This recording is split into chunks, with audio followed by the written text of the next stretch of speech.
Existem faróis que guiaram navios, e existem faróis que ninguém conseguiu explicar.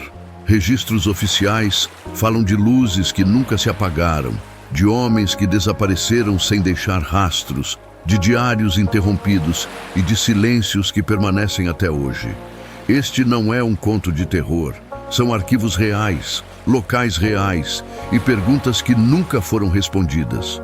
Você está prestes a entrar em mais um dos arquivos marítimos que nunca foram explicados. A ilha onde nenhum faroleiro aguentava ficar mais de 30 dias. Arquivo marítimo não explicado.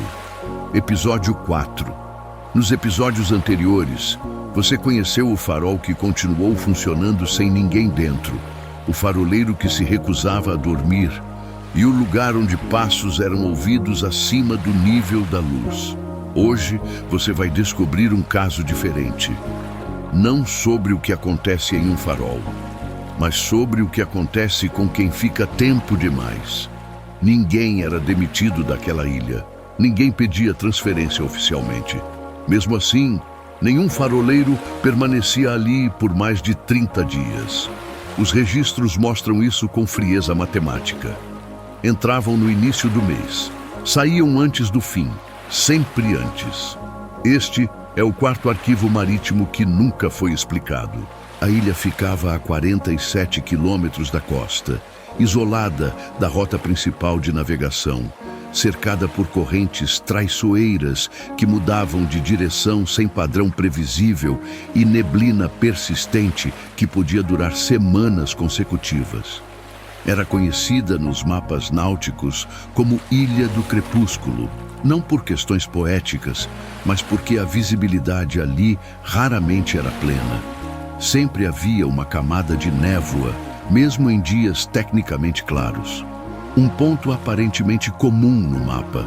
Um farol funcional, construído em 1891, moderno para a época, com alcance visível de 30 quilômetros.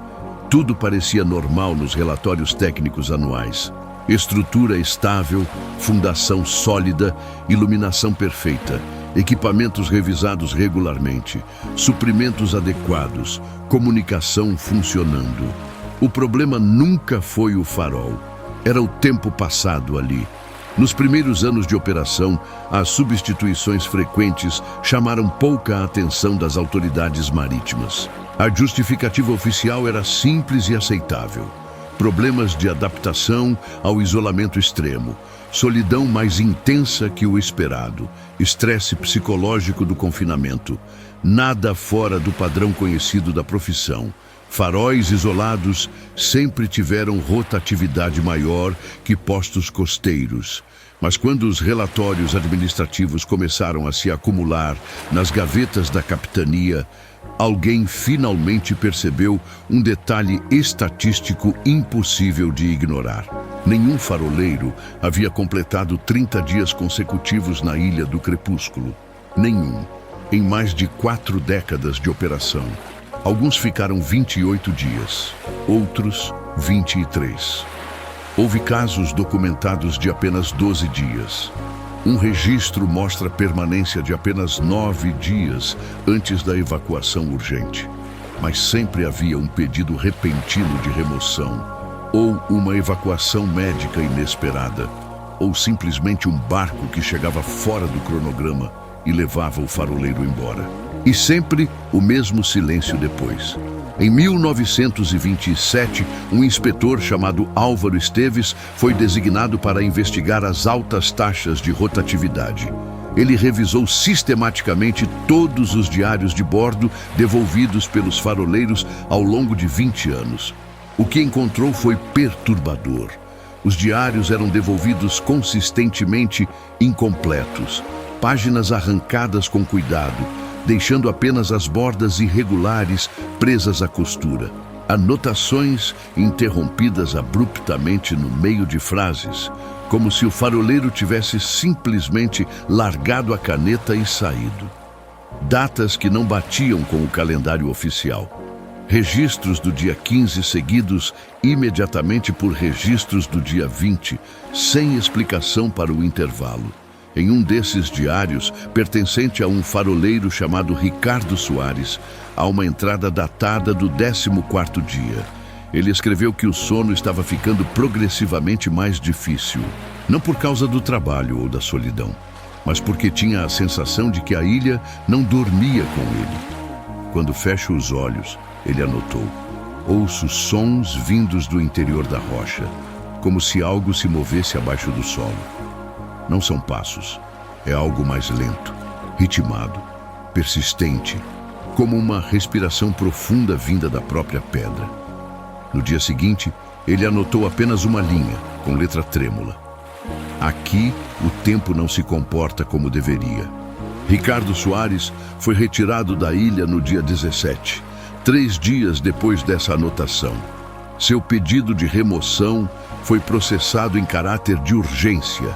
Ele nunca mais voltou a trabalhar em faróis.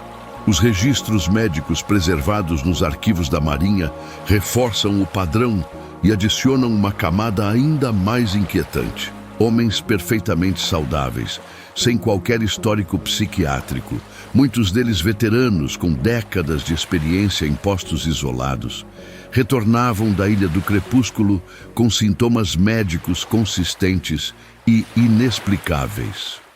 Desorientação temporal severa, incapacidade de estimar quanto tempo havia passado desde eventos recentes, perda de memória de curto prazo, envelhecimento acelerado da pele em alguns casos, com rugas e manchas que não existiam antes, tremores involuntários nas mãos, alterações profundas e duradouras no padrão de sono, com insônia crônica ou sonolência excessiva que persistia por meses. Um médico naval chamado Dr. Henrique Tavares escreveu em relatório confidencial, datado de 1931, algo que deveria ter provocado investigação imediata.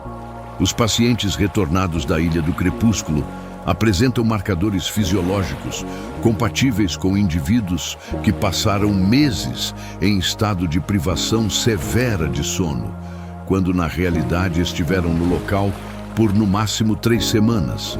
Não há explicação médica convencional para esta discrepância.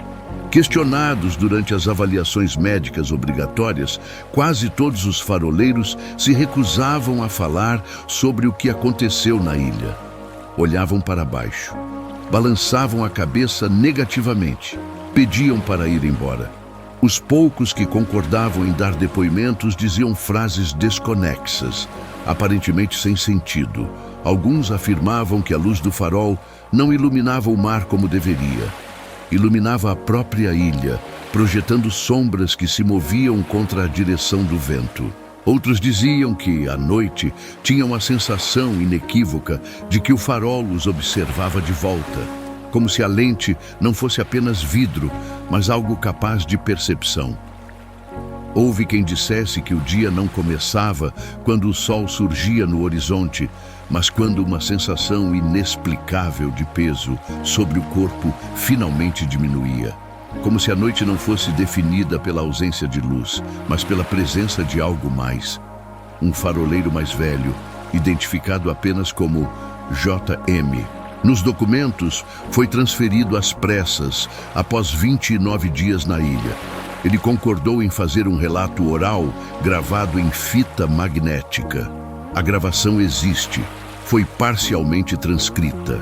Sua voz estava calma demais para alguém supostamente em estado de pânico ou trauma. Ele disse que o maior erro de qualquer faroleiro naquela ilha era tentar contar os dias com precisão, porque a ilha não respeitava números. Quanto mais ele tentava medir o tempo, marcar calendários, contar amanheceres, mais confuso tudo ficava. Havia noites que pareciam durar apenas alguns minutos, ele relatou. Fechava os olhos, abria novamente e já era manhã. Mas também havia dias que pareciam semanas inteiras. O sol ficava parado no céu por tempo impossível. Eu fazia todas as tarefas, comia, trabalhava e o sol ainda estava no mesmo lugar. Ele também afirmou algo particularmente perturbador. Disse que perto do 25º ou 26º dia, A ilha começava a se tornar estranhamente familiar, confortável demais. As rochas, a casa, o farol, tudo parecia ganhar um ar de permanência, de lar definitivo. Como se o lugar estivesse tentando convencer o faroleiro a ficar, como se precisasse de alguém ali. Não para operar o farol, ele disse claramente, mas para permanecer como parte da ilha. Após esse depoimento, o áudio da gravação termina abruptamente com um estalo seco. O restante da fita, que deveria conter mais 40 minutos de gravação, nunca foi encontrado. JM nunca mais deu entrevistas. Recusou todos os contatos posteriores. Oficialmente, nenhuma anomalia foi confirmada pelas autoridades marítimas. O farol segue listado como operacional até hoje. A ilha continua nos mapas náuticos oficiais. As substituições frequentes foram normalizadas e incorporadas como parte natural do serviço. Nenhum relatório público fala em fenômenos estranhos. Nenhum documento oficial reconhece qualquer risco além do isolamento psicológico esperado. Mesmo assim, uma regra não escrita passou a circular discretamente entre os responsáveis pela elaboração das escalas de trabalho. Nunca foi formalizada, nunca foi colocada em memorandos oficiais, mas todos os coordenadores a conhecem e a seguem religiosamente. Ninguém fica mais de 30 dias na Ilha do Crepúsculo. Nunca, sob nenhuma circunstância. A regra nunca foi explicada por quê. Nunca foi justificada tecnicamente. Simplesmente existe e é obedecida. Hoje, em pleno século XXI, a ilha ainda recebe faroleiros. O posto não foi totalmente automatizado como outros. Ainda requer presença humana para manutenções que sistemas remotos não conseguem realizar. Mas são sempre turnos temporários, de no máximo 20 dias. E os faroleiros que retornam são sempre os mesmos. Silenciosos, reservados, distantes. Alguns evitam completamente o mar por meses após o turno. Outros nunca mais aceitam trabalhos noturnos em nenhuma função. Aos que se recusam a olhar para relógios ou calendários por longos períodos, como se tivessem desenvolvido aversão à medição do tempo. E há um detalhe final que aparece apenas em documentos administrativos internos não destinados à circulação pública. Sempre que algum faroleiro ultrapassava o 25º dia na ilha, o pedido de remoção imediata nunca partiu dele. Partiu da administração. Um barco era enviado fora do cronograma. O faroleiro era retirado, quisesse ou não. Às vezes, contra sua própria vontade expressa. Como se alguém, em algum escritório distante da capitania, soubesse exatamente quando estava ficando tarde demais, quando o faroleiro estava próximo de um ponto sem retorno, e talvez o farol da Ilha do Crepúsculo continue funcionando perfeitamente, não porque as pessoas aguentam ficar ali, mas porque ninguém permanece tempo suficiente para entender o motivo real, para descobrir o que acontece depois dos 30 dias, para saber o que a ilha realmente quer, ou o que ela faz com aqueles que ficam. Este é apenas mais um dos arquivos marítimos que nunca foram explicados. Se essa história te fez questionar como medimos o tempo e se ele realmente flui igual em todos os lugares, deixe seu like. Se inscreva no canal para não perder os próximos casos. E nos comentários responda. Você conseguiria ficar sozinho em um lugar onde os dias não parecem ter o tamanho certo? O próximo caso envolve um farol onde todos os relógios paravam de funcionar simultaneamente, sempre à meia-noite. Não por falta de corda, não por problemas mecânicos. Os ponteiros simplesmente congelavam e recomeçavam horas depois, sempre marcando horários diferentes entre si, como se cada relógio estivesse medindo um tempo diferente. O mar guarda muitas respostas, mas algumas parecem não querer ser encontradas.